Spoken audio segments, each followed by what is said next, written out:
The ocean. Biggest body of water on the planet. Origin of life itself.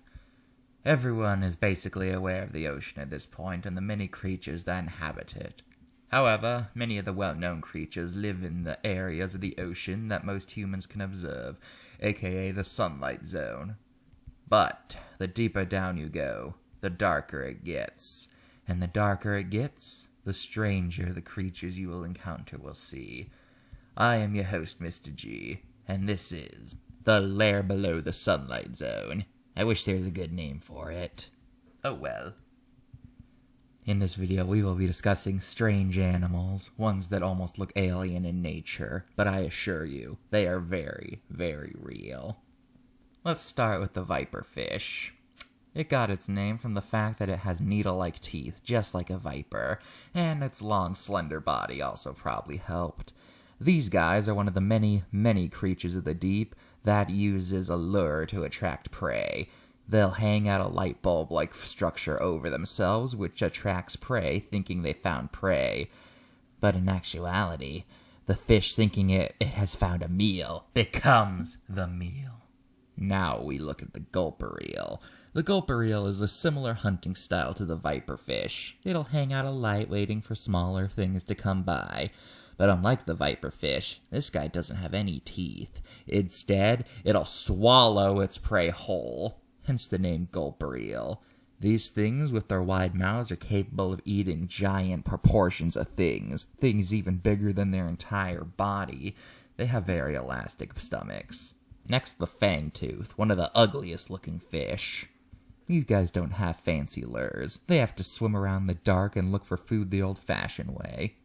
Unlike our next subject, the dragonfish. The dragonfish's name is very appropriate, looking like some sort of draconic creature. The dragonfish's light bulb is attached to it like a beard, which makes it all the closer to the mouth. Now we have the black swallower, a fitting name. These guys are massive gluttons. They can swallow prey way, way larger than themselves. In fact, they can often eat prey so big that by the time they start digesting, the prey is already starting to decompose. Yeah, they have a pretty long digestion cycle. Now take the stoplight loosejaw, so named because its light bulbs are in its cheeks, and they resemble the light given off by a stoplight.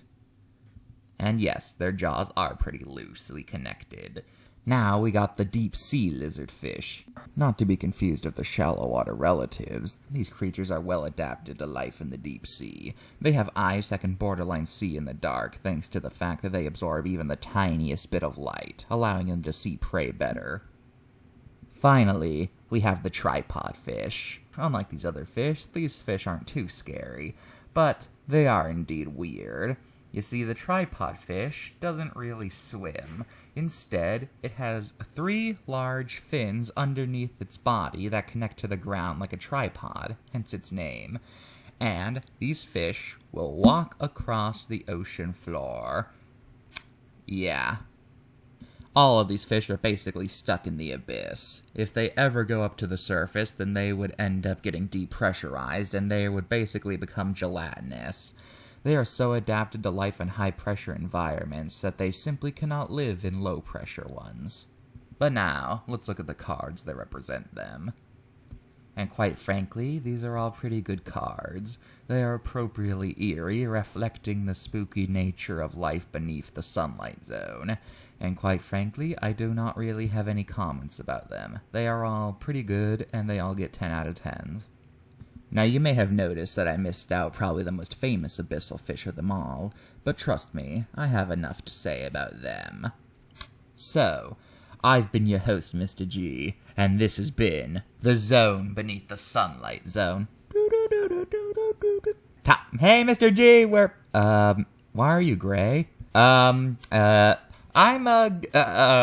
It's paint. I was doing this thing for the videos.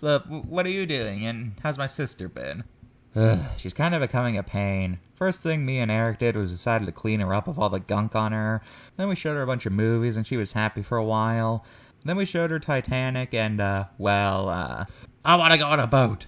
Yeah, she keeps pestering us to go on a boat. A boat? But you'd get blown away in the wind. Why would you want to be on a boat? The movies made it look so fun. I want to sail the seas. I want to feel the ocean breeze flowing through me. Well, I guess we could use a boat, but my dad never let me build large boats. He's had a thing about ocean travel ever since what happened to Uncle Lamney. So you don't have a boat? Well, I have a boat, but it's a 3-seater, and it can't really fit anyone else. Obviously I have a boat. I've been using it to make the Monsters of the Deep videos. I just don't have a large boat like it seems like she wants. Well, that's okay. Why don't we just take my parents' private cruise ship? Your parents' is what?